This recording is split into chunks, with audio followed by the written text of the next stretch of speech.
Evaluasi kondisi bangunan asrama mahasiswa putri studi kasus pada struktur yang mengalami kerusakan. Latar belakang, asrama mahasiswa Fakultas Vokasi UNY sudah digunakan sejak tahun 2010. Dengan bertambahnya usia dan intensitas pengguna oleh penghuni, mulai muncul berbagai kerusakan, khususnya di area kamar mandi dan bagian arsitektural lain seperti plafon dan kusen pintu. Kondisi ini tentu mengganggu kenyamanan dan jika dibiarkan bisa berdampak pada keamanan penghuni. Karena itu, diperlukan evaluasi untuk mengetahui kondisi terkini dan merancang strategi perawatan yang tepat. Rumusan masalah dan tujuan. Penelitian ini berangkat dari dua pertanyaan utama. Pertama, apa saja penyebab kerusakan struktural dan non-struktural pada bangunan asrama? Dan yang kedua, bagaimana strategi perawatan yang efektif agar fungsi bangunan tetap optimal?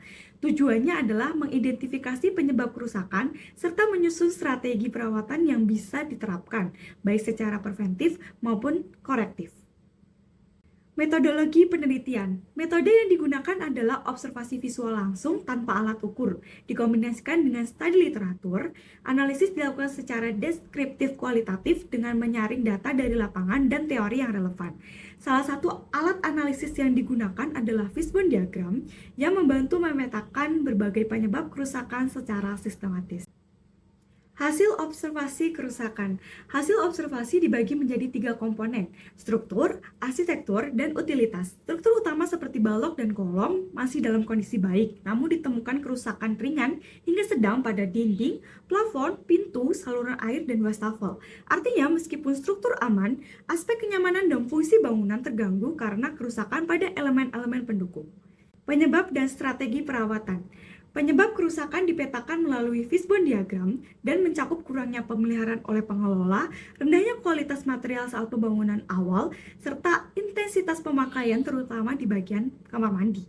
Strategi yang disarankan meliputi 1. Pemeliharaan preventif yaitu perawatan rutin sebelum kerusakan muncul.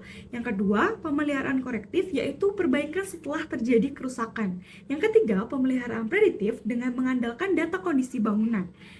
Dan memakai sistem pelaporan digital agar penghuni bisa melaporkan kerusakan secara cepat.